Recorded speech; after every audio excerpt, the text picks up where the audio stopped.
Bien, mes chers amis, les résultats de ce premier tour dans notre circonscription sont difficiles et annoncent un deuxième tour particulièrement ardu. Le Parti socialiste est très haut, nous sommes seconds et l'UMP réalise un bon score. Les raisons de ce résultat sont très claires.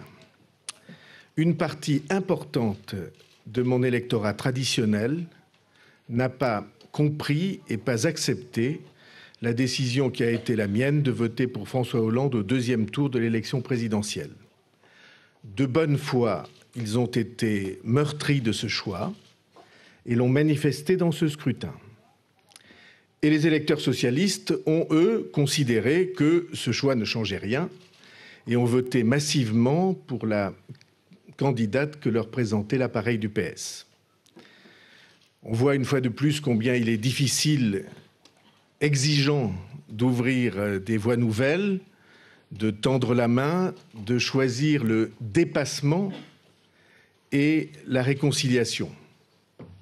Mais ce n'est pas parce que c'est difficile que l'on doit renoncer à ce que l'on croit juste.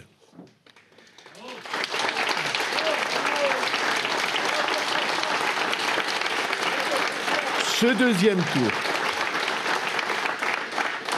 deuxième tour sera donc assurément une rude bataille, mais nous allons livrer cette bataille avec tout notre engagement, sans rien lâcher, parce que nous savons son enjeu. Et l'enjeu de cette bataille, c'est qu'il y ait à l'Assemblée nationale des voix libres, des votes libres, en un temps qui va exposer notre pays aux défis les plus rudes qu'il ait rencontrés depuis longtemps, et pas seulement des députés inféodés à l'un des deux principaux partis, à un camp ou à l'autre. Il faut des députés qui prennent le risque de penser autrement l'avenir, d'imaginer une autre démocratie et un autre projet pour la France, et non pas l'affrontement systématique en se plaçant au contraire dans un esprit d'unité nationale.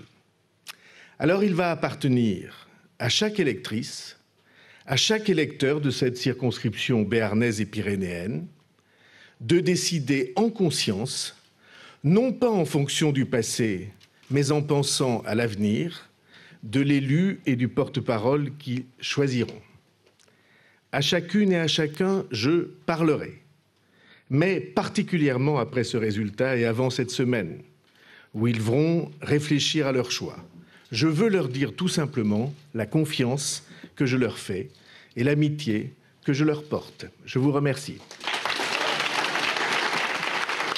Déclaration du président du MoDem, François Bayrou, dont le score dans sa circonscription des Pyrénées-Atlantiques est de 23,63%, Éric Sobat de l'UMP 21,72% et Nathalie Chaban du Parti socialiste 34,9%.